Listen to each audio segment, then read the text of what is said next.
Good afternoon and welcome to Washington Post Live. I'm Frances Steed Sellers, a senior writer at the Washington Post, and I'm very pleased to welcome today an economist, Mariana Mazzucato. She's a professor at University College London. She's the author of The Value of Everything, and she has a new book coming out next year, Mission Economy. Mariana, a very warm welcome to Washington Post Live. Thank you. It's great to be here. Delighted to have you. Mariana, let's start with one of the names you've been called, which was the world's scariest economist, I believe. Tell me how you earned that moniker and who should be frightened of you? Well, the funny thing is that what was actually written in the article was wonderful, and then some editor put the title. So you should always worry Ah, about when editors take over. And the woman author of the article then complained that the male editors called the woman economist scary. Anyway, I mean, I don't think any interesting things happen when they happen out of fear. So, being scary is not positive in that sense. I'm sort of an eternal optimist, but I do think that the current situation of the global economy, even pre-COVID, was in fact quite scary. And the fact that we are so unprepared to deal with any form of crisis, whether it's financial, climate, or health related, should also be scary. But again, what we actually need is a new way of thinking, a new, economic thinking, really, because so much of our policy is informed by economic theory. But if we can bring real purpose and a positive mission, hence the title of the new book, to how we design not only policy, but the partnership between public and private actors, I think there's a real interesting path that we have ahead of ourselves. But because I'm quite a stark, I think, sometimes with how I condemn the current state of affairs, I guess that can sound scary sometimes. So just dig a little bit more deeply into that if you can for me. What are the Sure. underlying assumptions about capitalism that we need to rethink in order to create a more sustainable system going ahead? Well, sure. And I mean, if you'd like, I can list what is actually scary then about the current form of capitalism. We have Okay. a form of finance, which Mhm. is basically financing itself. A very high percentage, almost three-fourths of global finance, ends up back in the financial sector, in finance, insurance, and real estate. And the acronym there is FIRE. So that's quite handy to say that it's not only the planet that's on fire in terms of climate change, as Greta Thunberg often says, but literally our financial sector's on fire because it's been financing itself. And that was very much the cause of the financial crisis. If you look at just in terms of the bubble in the housing market that was created, but also in the financial sector more widely, that's because we've been, financializing actually our economy. But then you'd think that fine, then the problem's only finance, but actually industry itself has become over financialized. So just in the last 10 years, the global 500 companies, the Fortune 500 companies have spent over $4 trillion, that's 12 zeros, on just buying back their own shares to boost stock prices, stock options, and executive pay. And then we have really a government sector, which unfortunately has bought into this idea that it's there to at best fix problems, fix what economists call market failures. So by definition, it's always too little and too late. It's not in a proactive mode of actually shaping and creating an economy, co-creating an economy alongside the private sector, which actually serves, interests of citizens in terms of creating an economy that's more inclusive, more sustainable, and really, driven by the need to solve problems that we have. And so these fundamental problems that we have in finance and business and government, I think in the end, have to be solved if we're going to, build back better, for example. But the problem is that the underlying theory of capitalism, so this is where kind of theory and practice feed back onto each other, has been, very much the problem, both because of how we understand value. So we Mm. continue to pretend that value is created just in the private sector, and the role of the public sector is to facilitate, enable, de-risk that process, as opposed to be an active co-creator of value. Or that would also include citizen organizations or trade unions, have created huge amounts of value in the history of capitalism. They got us the weekend. We all enjoy the weekend. That Right. came about because people fought for it. The 8-hour workday. That was, part of the shaping of the kind of economy we have. And that's a social innovation, one could call it that. But then that has also informed, in terms of theory, as I was mentioning, this idea that we have to wait for problems in the economy, whether it's too little investment in something like research and development for government to come in and invest in that, or too much is happening, so we're creating too much pollution. Government should step in and create a carbon tax. And even though these different failures exist, by positioning and framing and designing policy as bandaging things up, literally putting different types of patches on the system, just simply will not get us the kind of economy and society that we need. And definitely it won't get us the 17 sustainable development goals, which every country, including, of course, the United States, signed up to in 2015. So help me think through these things in terms of COVID now. Essential workers are people like grocery store stackers, some healthcare workers, public transportation workers. Suddenly we're dubbing them essential, but they've been underpaid and have had very little sustainable forms of social services. How do we rebalance that in this age? What do your theories say we should do looking ahead? Well, first, I mean, I think it's a really positive, how do you say, outcome of COVID that we've woken up and have started to call, workers that are so critical for the economy essential. But the problem is that if that simply leads us to kind of congratulating those workers or clapping them as we do in London on Thursdays, I'm sure in different parts of the world it was a different evening or every day, at a certain time of the day. That's sort of an insult, isn't it?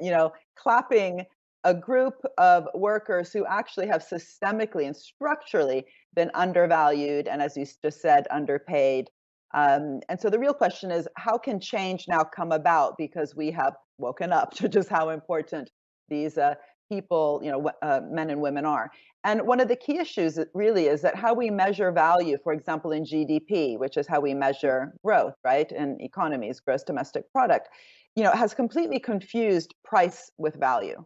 So we only put into GDP those activities that actually have a price. So, for example, if you marry your babysitter, GDP will go down. I'll let your viewers figure that one out. If we pollute, GDP goes up, right? So we've known about these problems for a long time. Feminist economists have been talking about how important the caring economy is, work that's done at home for caring for the elderly, for neighbors, for children, and that's not valued. So we don't, because often it's done for free.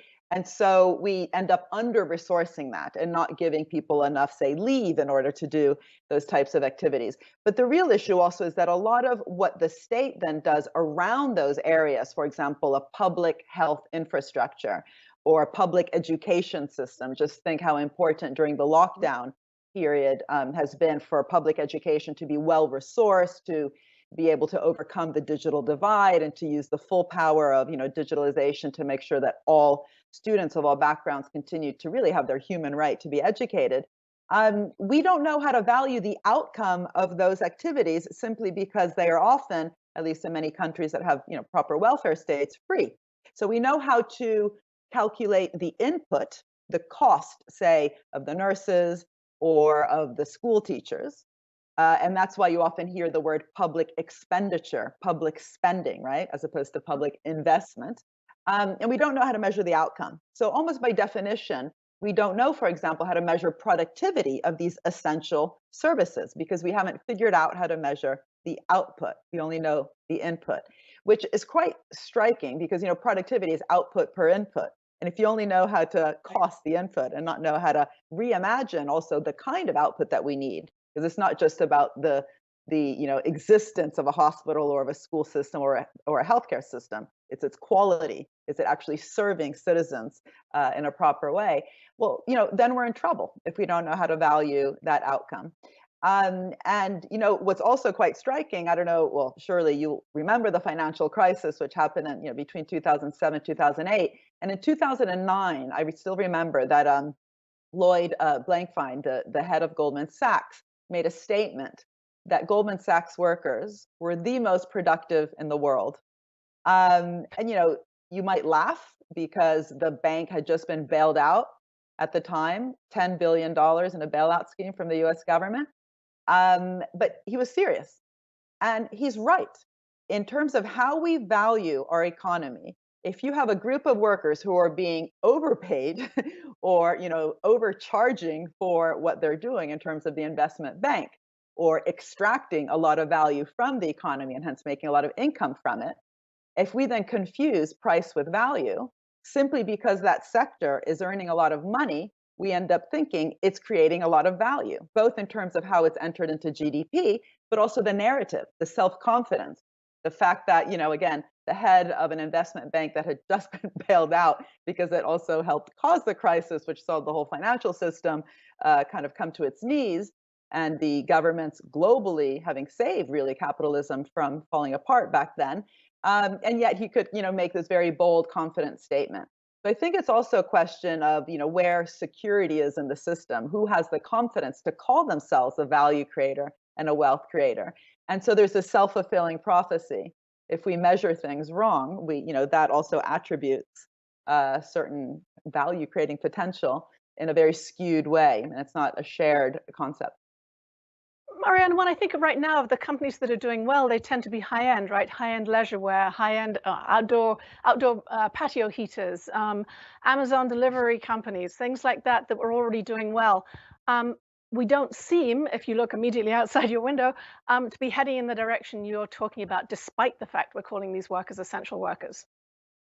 Well, first of all, I think it's always important to remember that there's differences in what's actually happening out there, both in the business community and in different types of government organizations. I found it really interesting that some of the countries that did best in terms of their ability to govern this crisis were developing countries, though, that had actually invested, for example, within their ability, the kind of public sector capacity to deal with all sorts of problems. And that includes Kerala, a region in India, and Vietnam. These are two countries that have been talked about, by the media and by researchers, really, to better understand how they were able to, to manage this moment as they did. And if you really look at how that happened, it does have a lot to do with investing within their own structures to handle the crisis, in terms of also the links between the scientific community and government, in terms of understanding also how to do a test and trace system that was adequate, but also the trust that was developed with citizens, which was on the back also of previous crises that they had, which they learned from as opposed to ignoring it.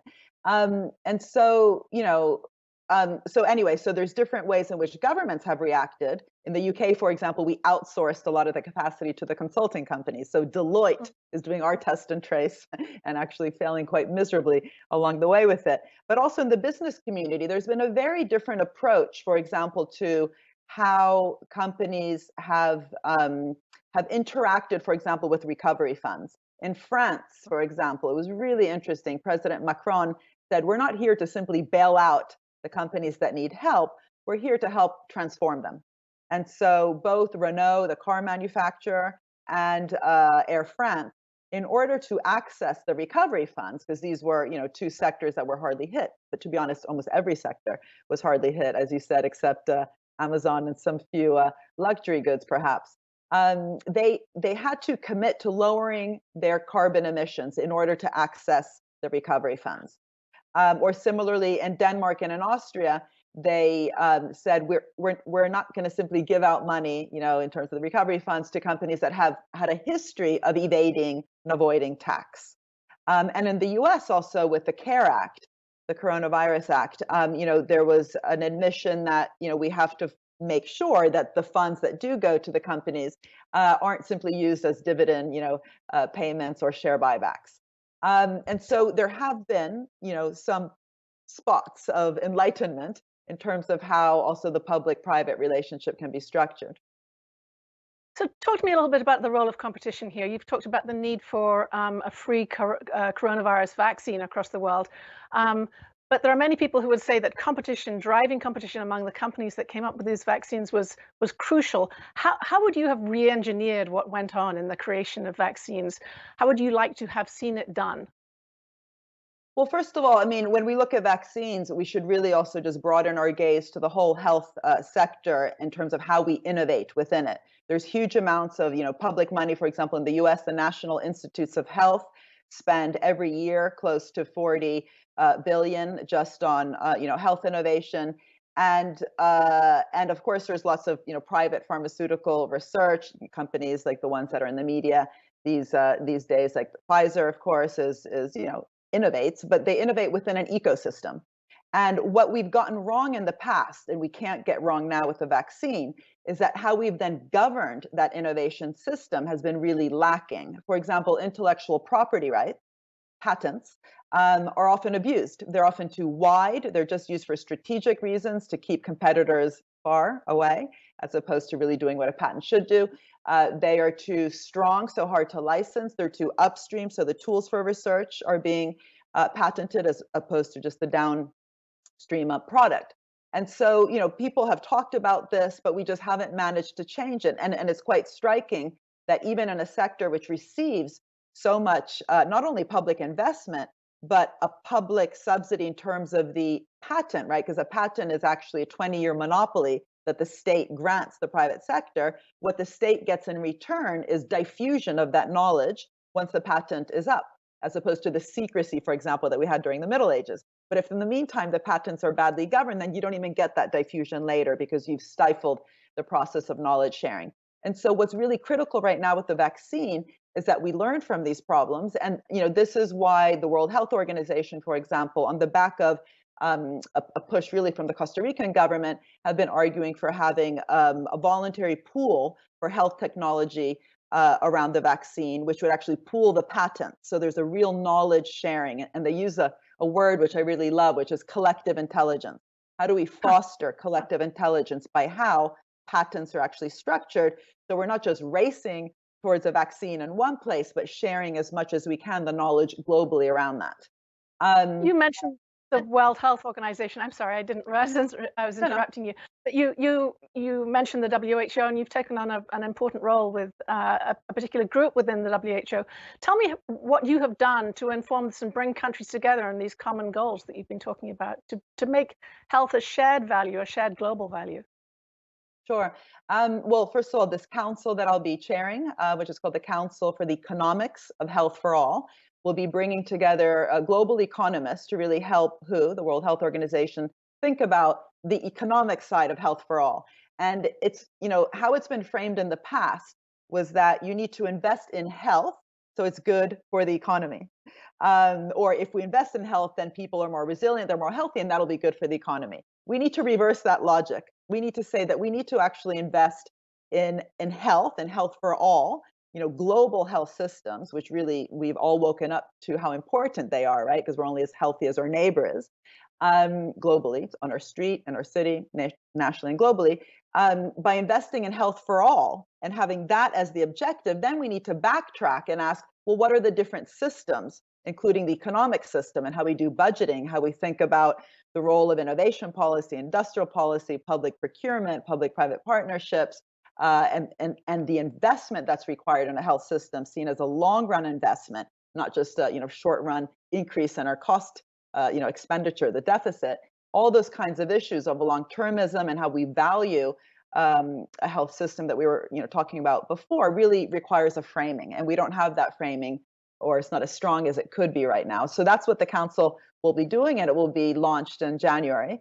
But what I've been trying to do globally around this issue, and I'm writing about this, or I've written about it in this book that's coming out in 2021, is what does it mean to do exactly that, which is put at the center of economic policy a goal, right? So that it's not just about funding a health system in and of itself, but health for all, or the vaccine, if it has to be universally available and accessible, that's different from just saying race for a vaccine. So to have a goal-oriented form of policy is very different from just kind of dispersing funds here and there to small companies, to particular sectors, particular types of businesses, or particular types of even citizens. So, this is why I often go back to the moon landing, because, that was such a huge global effort. It required lots of investment from both the public sector, of course, it was led by the public sector, but there was lots of private initiative.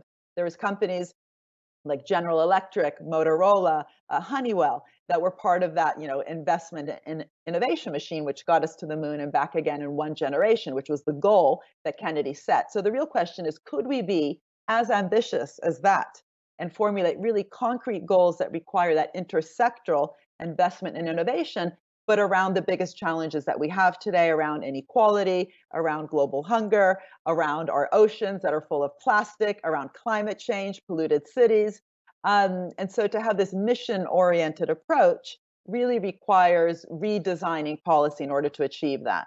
And it means that the grants that governments give, loans, public procurement, or prize schemes are focused on outcomes. And I believe that's possible. And if it's not going to be done, then it's going to be really hard to solve these. I keep coming back to these SDGs because I want the world to remember how important they are, because we only set them 5 years ago. They're absolutely true.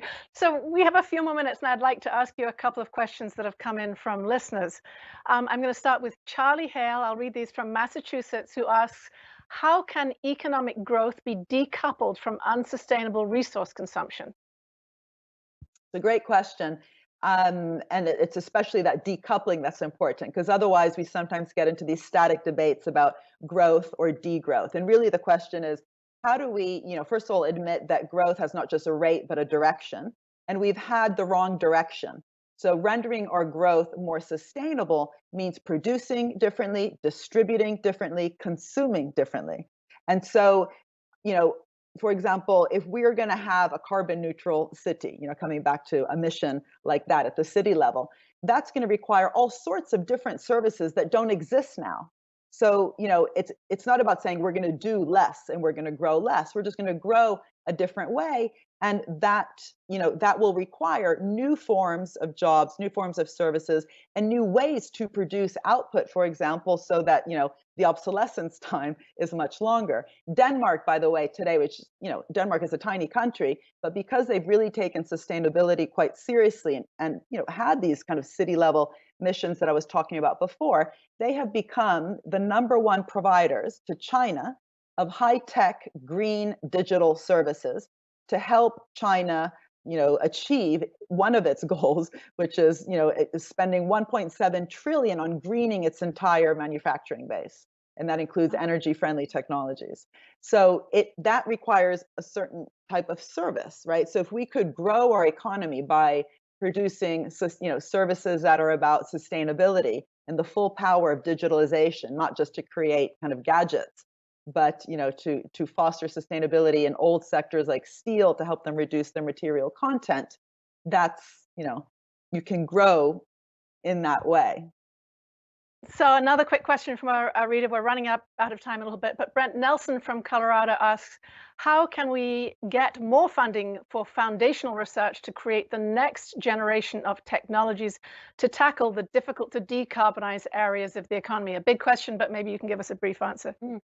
Sure. I mean, the book I wrote before The Value of Everything was called The Entrepreneurial State, where I look at, some of the biggest technologies that we've had in innovations like the internet. Not only were they publicly financed, so was GPS, but they came out of organizations that were problem oriented, right? So the internet came from trying to get the satellites to communicate. And so really the question is, how can we pose really challenging questions around what is required for a proper and global green transition and use that to foster as much bottom-up innovation as possible, but that's not going to happen without a healthy kind of innovation system. We need proper basic research, we need applied research, but we also need institutions that really foster the dialogue between basic and applied. And but it also requires patient long-term finance. So many of the most innovative companies that have benefited from basic research that was made available required long-term finance, not the kind of impatient exit-driven finance that, for example, venture capitalists often want to exit through an IPO or a buyout.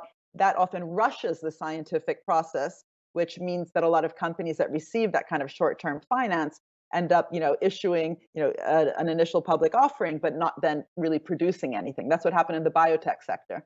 Lots of PLIPOs, productless IPOs.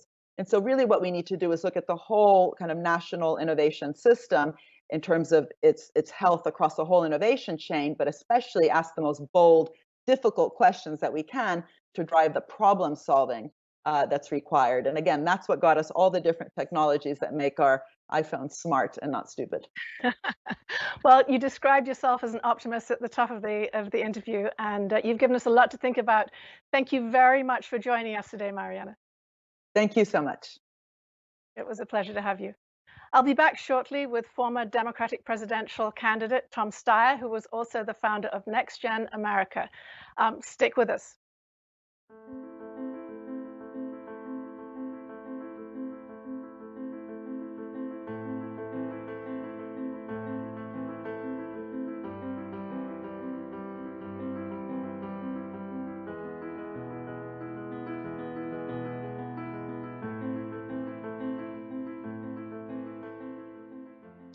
Hello, I'm Elise Labott, and today we're talking about the relationship between governments, markets, and people, and how the economy can be structured to meet society's biggest challenges. Today, the William and Laura Hewlett Foundation launched the Economy and Society Initiative, a new common sense approach to how the economy works, one to replace neoliberalism, which has been the mainstay of economic policy for decades. Joining me to talk about this is Jennifer Harris. She's the director of the New Economy and Society Initiative at the Hewlett Foundation and directed the foundation's 2 year long efforts to develop new ideas for economic policymaking. And Felicia Wong, president and CEO of the Roosevelt Institute, which is a Hewlett grantee. Now, Jennifer, let's start with the new initiative Hewlett announced today. Now, you say the goal of the initiative is to find a new intellectual paradigm to replace neoliberalism. Now, those certainly are weighty terms, but let's start with what neoliberalism is and why we need a new framework. Sure. Yeah, you're right. These intellectual paradigms is really just a fancy term for exactly as you described it at the outset, which is a new common sense for how the public understands how the economy operates, the goals it should serve, and how it should be structured as a result. And in the last couple of years, we've spent looking at how these paradigms matter, how they sort of evolve one to the next. It's fairly clear that these paradigms have always been with us. Before neoliberalism, it was Keynesianism. Before that, it was laissez-faire liberalism, and before that, it was mercantilism.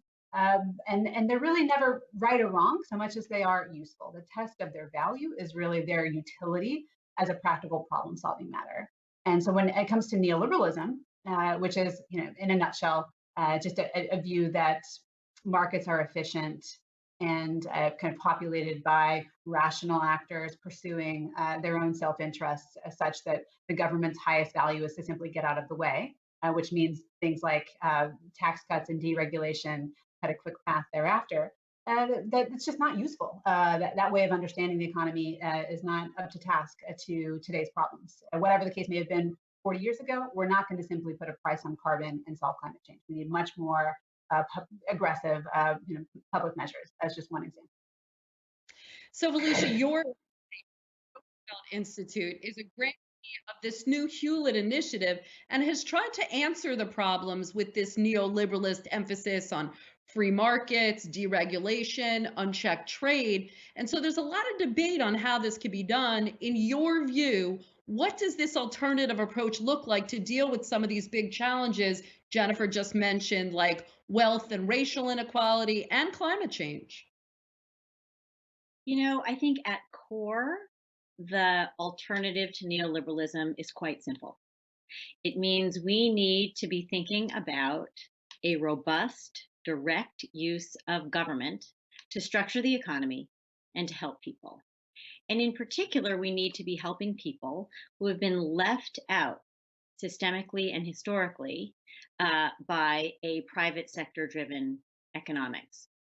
That could mean people who are left out because of race, because of gender, or because of geography. Now, beyond this idea of a robust direct use of government, there are a lot of debates. Some people think that it's important that government be used to structure the rules under which companies operate. So those are the kinds of people who are really worried about very large companies and the ways in which they control entire markets. Those are kind of the antitrust people. Other people are looking to see that government should provide things that the market doesn't. Government should provide healthcare. Government should provide housing, which certainly not all Americans have equal access to. And we really should. We are a wealthy country. Now, some people think that government should actually provide an innovation direction or a North Star. Those kinds of people think that government can actually invest in order to lead us towards a decarbonized and greener economy.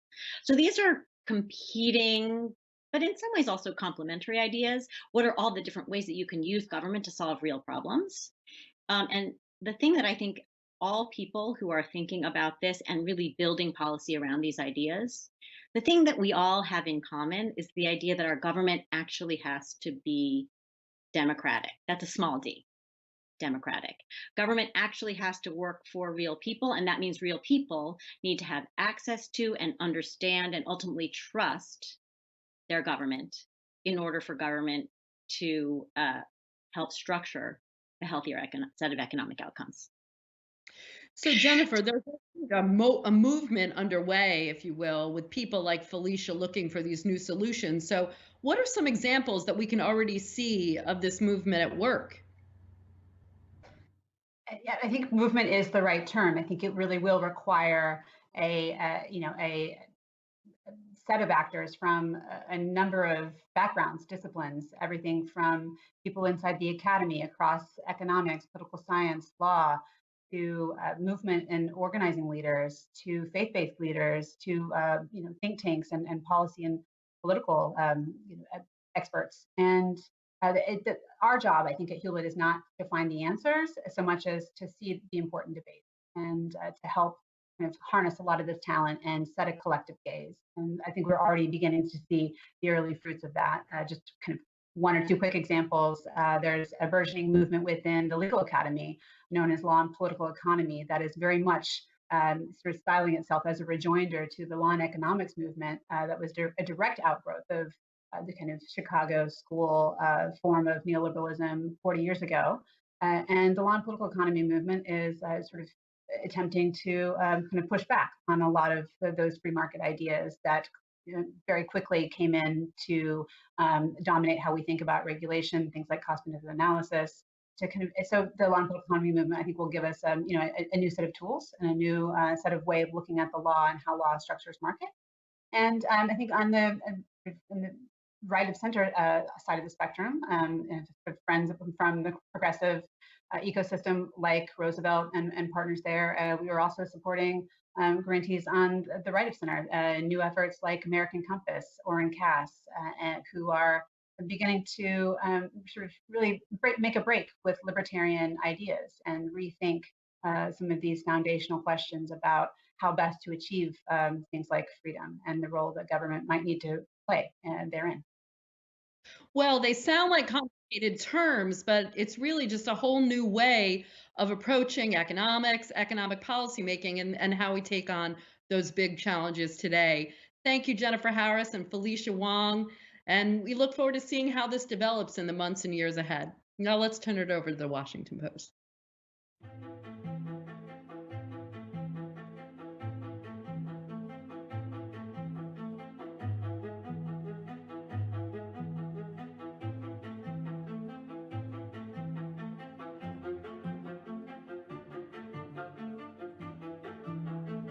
We all have come from a fossil fuel driven economy. We all grew up in one. We now have to realize we weren't trying to do something wrong when we got on the school bus. We were just trying to get to school. But now we have to realize we have to make a change, that there is this unintended consequence called climate change.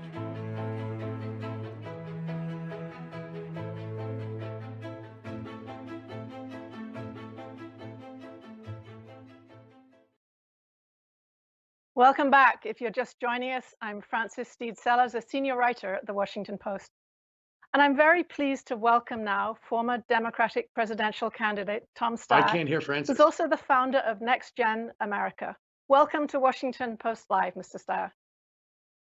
I'm very happy to be here. Thank you for having me. Well, thank you.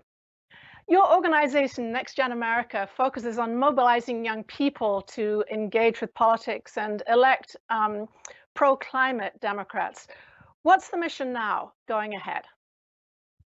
Well, I don't think our mission has changed, Frances.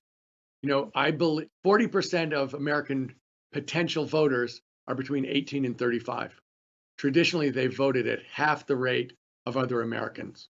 When I started Next Gen America 8 years ago, the idea was to have a representative democracy across age groups so that, in fact, we'd have the kind of decisions that reflected the broad will of Americans. And in particular, young people are not just the biggest generation in American history, they're the most diverse generation in American history, and they're most progressive Americans. So for the last 8 years, it's been the goal of Next Gen to try and make sure that they are registered, engaged, and that their voices are heard, because they're really important voices. And that's something that absolutely had a profound impact in 2018. It had a profound impact in 2020, and I expect it to have a profound impact going forward. Do you believe it's going to be harder to keep people mission focused without the immediacy and drama of an election in the immediate future? Well, I think that from a political standpoint, elections always raise the temperature and draw people's attentions. But one of the things that we believe about grassroots is that it's important to be there 12 months a year. And in particular, when you think about climate and justice, these are issues that are front and center in America right now. They were front and center in the presidential campaign, and I expect in 2021, those issues, which are absolutely critical to young voters, will continue to be at the center of the American debate. So what would your advice be? What are the top 3 policy objectives for this incoming administration? Well, look, this administration made a clear commitment in the Biden-Harris campaign to climate. They made a clear commitment to justice, and they made a clear commitment to addressing the pandemic. So, I think that in the campaigns are important because they really speak to what the priorities are of the people running. And I think it's very clear what Joe Biden and Kamala Harris were standing for. And I think that they're going to address, it's going to be a question, the old political cliche, you've got to be able to walk and chew gum. I think that there are going to be at least those 3 absolutely critical priorities. They're going to have to happen, from day one. And it's clear that the Biden-Harris administration will be addressing them, and not just addressing them separately. I think one of the critical points about this campaign was the recognition, for instance, that climate is not just about climate, that every sector of government impacts climate, that in fact, addressing climate means also creating millions of good paying union jobs, that addressing climate also means specifically addressing and redressing the issues around environmental justice and the pollution that's disproportionately concentrated in underserved Black and Brown communities. So I think what we're going to see is not just siloed policy responses, but in fact, responses that cut across sectors and different departments of the government to address underlying issues that are inherently connected and, can only be addressed together. But in many parts of the country, this remains a political tightrope, right? We saw President-elect Biden walking back his comments about transitioning away from fossil fuels at the end of one of the debates. How do you see weaving this or walking this tightrope going ahead, or do you think it will move more clearly in one direction? Well, I think that one thing that about Joe Biden and Kamala Harris, and Joe Biden made this very clear during the campaign, is that he never thinks about climate or any other issue without having the dignity and rights of working families and working Americans in the front of his mind. And so it is going to be, any approach to climate is going to include awareness about the rights and needs of working families and working Americans across the country.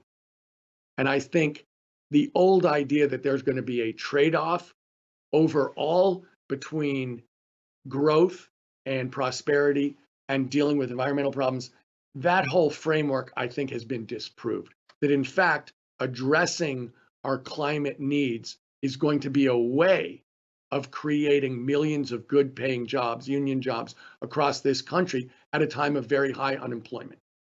And I think that it's going to be, I know they're going to be sensitive about specific people, specific workers, specific regions to make sure that these are not empty promises, that in fact, they are all being addressed so that they are held harmless as we go through this move to a clean economy. I think that's in the front of their minds. But I also think it's true that overall, this move to clean energy is both necessary from a climate standpoint. It's also necessary from an economic standpoint. The world is going to have zero emission vehicles. They need to be made in the United States by American workers, not in Shanghai, not in Frankfurt. They need to be made here. We can lead. Americans need to lead. We need to lead in terms of dealing with our crisis in climate. But we also need to do it from an economic standpoint. And honestly, American business and American markets have moved. They're ready for this leadership. They're ready to lead in the marketplace. We need to make sure that happens, because if it doesn't happen, that is going to be bad for American working people, American jobs, and American wages. You came to this position of advocacy in politics from a long career, as you referred to, in the private sector. But drill a little bit more deeply into this process of talking to business leaders. How do you persuade them about the profitability of moving towards a greener future?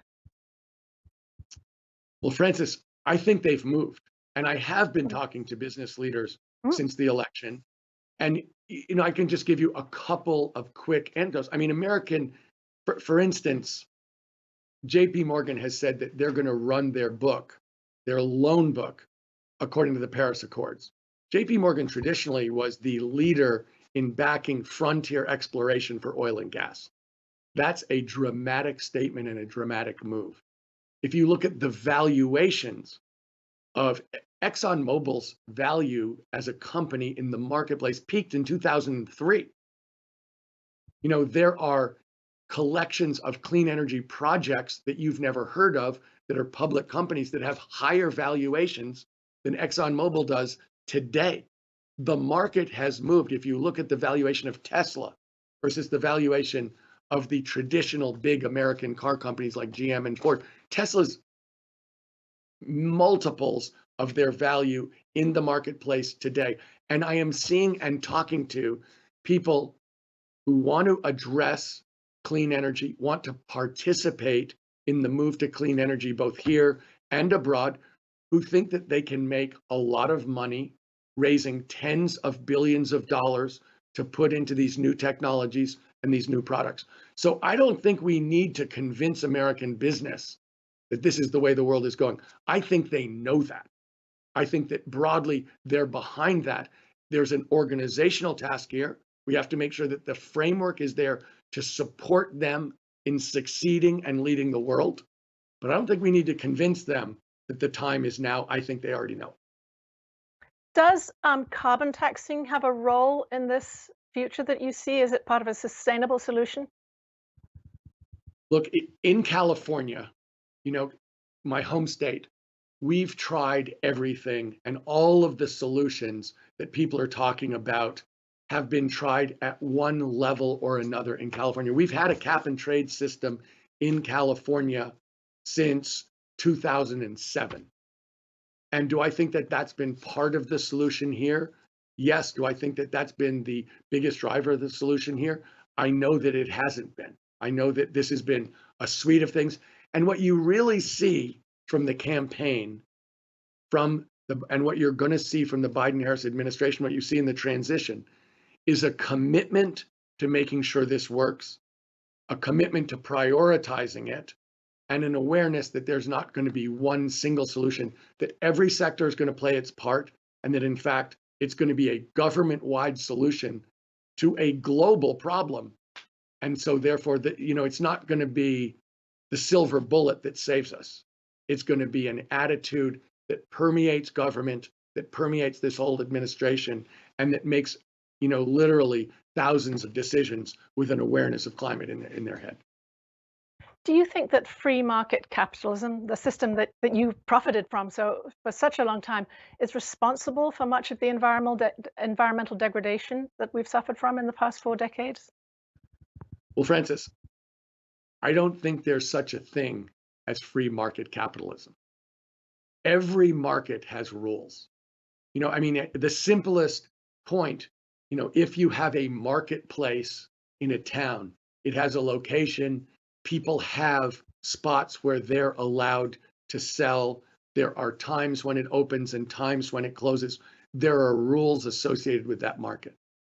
And so I think we've seen that the unchecked capitalism in America has led to a number of profound inequalities and mistakes that reflect not the idea that capitalism itself is bad, but the unchecked capitalism, which we've been pursuing, absolutely needs to be reformed.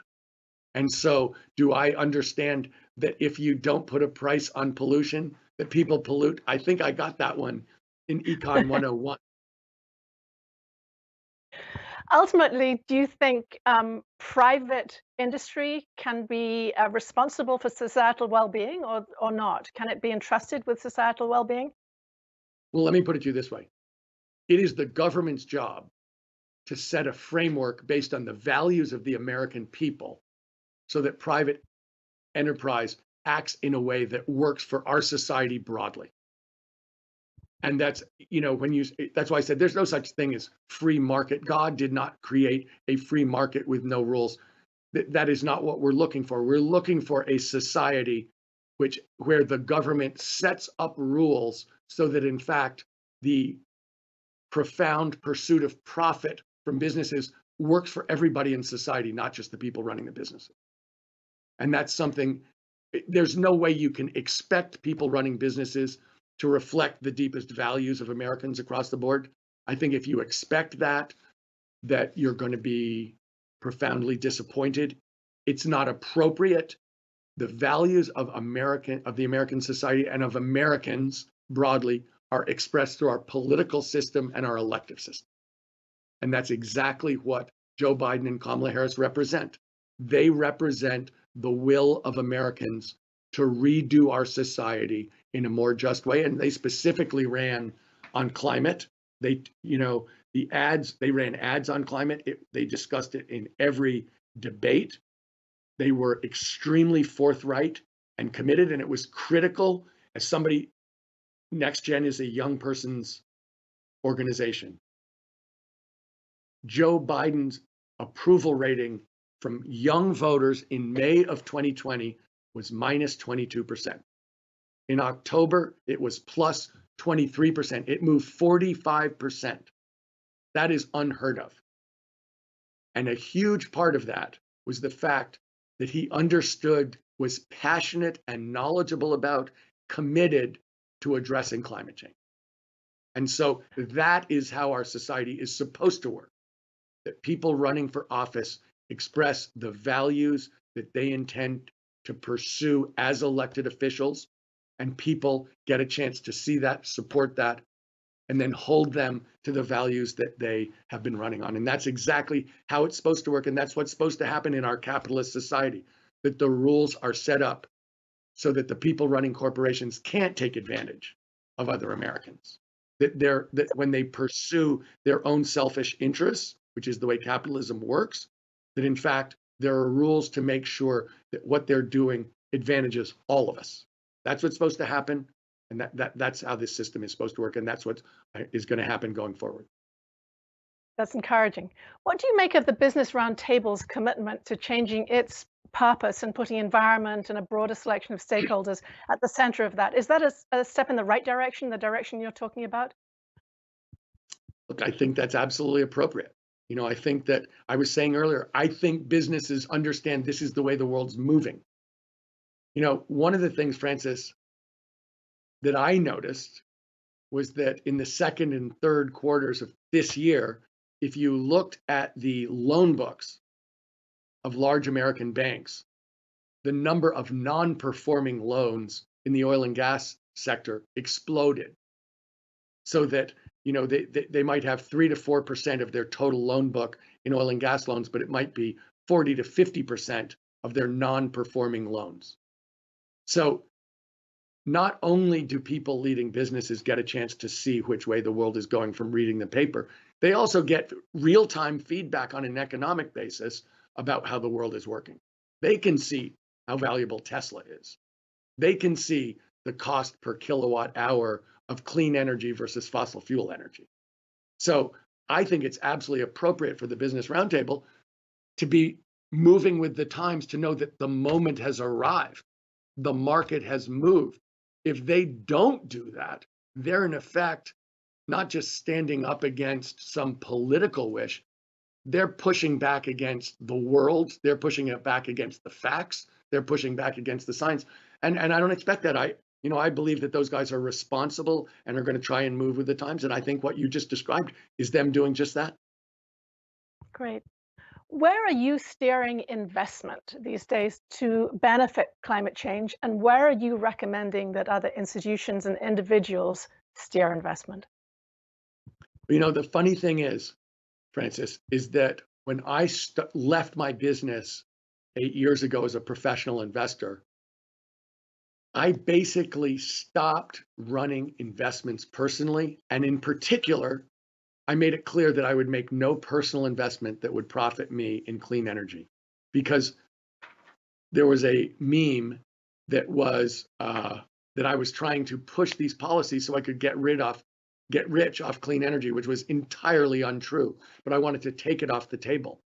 So instead of investing directly and making investment decisions in different products around clean energy, and I can talk to you about that, but my investment has been in young people. When I think about what have I put money into, what have I created from a business standpoint, what have I, concentrated where I can give you detailed, investment advice, it's how to work in terms of empowering young people like NextGen. We started a nonprofit bank in California 15 years ago about how to make loans to people based on environmental sustainability, economic justice, and supporting businesses owned by women and people of color. That's actually how I've been running my investment portfolio. I have outsourced the actual decisions, in terms of my portfolio, and I would be the wrong person to make those advice. What I've been doing is trying to build a framework so that our society in large addresses the issue that I'm most passionate about. Tell me a little bit more about this on the very personal level and up to the broader level. Obviously, you ran for president, but you also have a small sustainable farm, I think, that you're working on. And then in the middle, there are banks and other charities you're involved in. How does all this tie together in shifting things forward in a day in the life of Tom Steyer?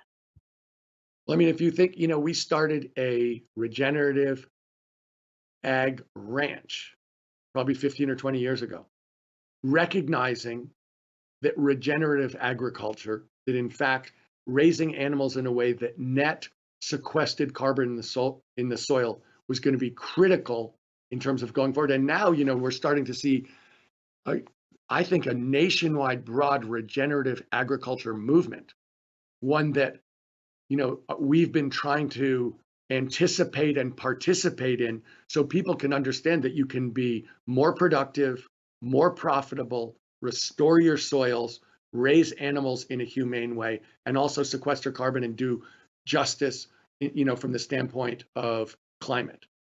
And so, when you look at that, that's an action in the real world. Our bank is an action in the real world that expresses our values. NextGen is an action in the real world, trying to get things done. Trying to do things that stand up for the values that I believe in the most. And so, our ranch, we've worked with people from around the world about what it looks like from the standpoint of having a natural world and an agricultural sector that protects, the physical world for the future, that actually is regenerative and restorative, at the same time that we're raising really healthy food and, making it possible. That, as an example, that ranch also morphed into a program to supply direct farm to table food, healthy, direct food for the kids in the public schools of California. We supply, we are involved with a program that deals with a third of the public schools in California who deliver 1 billion meals to kids a year. You are also deeply committed to criminal justice reform and racial justice. How does that tie together with this passion for climate? I don't believe, Francis, that we can separate the concepts of justice, economic justice, racial justice, from environment and climate. To me, this is every so-called climate proposition that I've been involved with, every program and policy has started with environmental justice. with an awareness that our society has systematically concentrated poison, which is the actual, it's not pollution, it's poison in underserved Black and Brown communities. And it's critical, if you're going to address the environment broadly, climate broadly, that you start with that knowledge, those people in those communities. And if you do that, and if you are addressing that specific issue and you have leadership from those communities, you will get a smart climate program. You will solve the global issue. But if you're not dealing with the local issues, if you're not dealing with the justice issues and the moral issues at the very heart of poison, then I don't believe you will solve those global issues. I don't believe that you can then go there and then try and sweep that issue, those communities, those people in at the back. That's where you start. And if you do that, that's been the way we've addressed every environmental issue. That's been our coalition. Those are people who I have learned a great deal from, who I have, unlimited respect for, who I love to partner with, and who I believe are critical to any success that I've participated in and any success that we'll have going forward as a state, a country, or a globe. If we don't have that, we will not succeed. Thank you. Before we close this afternoon, I have a couple of questions I'd like to ask you from our audience, and I'll read them out to you.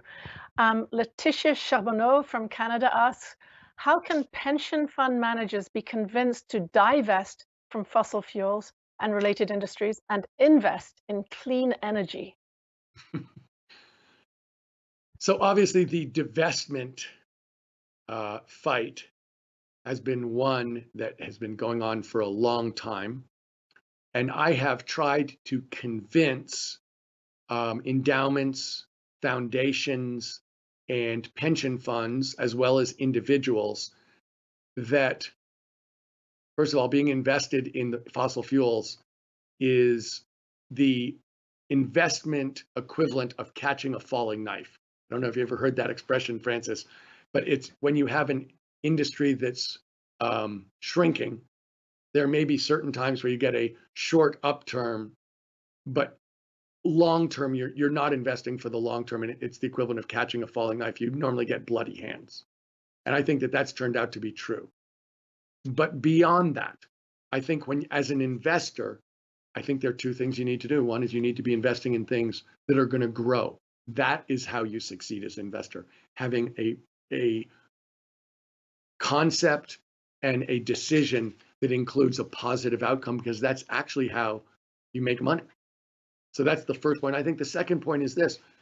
The real point about divestment was about making a statement that, in particular, if you are I think it was a clear investment thesis, but I think beyond that, there was a statement that even if it were going to be profitable, that is not something, a statement needed to be made that it's time for us, from a safety, health, and justice standpoint, to be moving towards a clean economy. And to the extent that that is part of the mission of your life or your institution, it's important to be on the side of that. And I've made those two arguments for a long time. I think they are now getting increasing support. I think some of that is because what I said about catching a falling knife is increasingly obvious to people. I think that, ExxonMobil did peak in value as a company in 2003. And so I think that the investment thesis has turned out to be correct. And I think that to the extent that your values aren't aligned, I think it's important. And I think Nelson Mandela made this point very specifically in terms of South Africa, that there is a chance to make a statement about values here, particularly for institutions and people who have those values, that it's important to make to each other and to the world. I am not going to forget that metaphor about catching a falling knife. Tom Steyer, thank you very much for joining us today. It's been a pleasure having you on the show. Francis, thank you so much for having me. It's been my pleasure. I'm sorry we haven't had more time to talk today.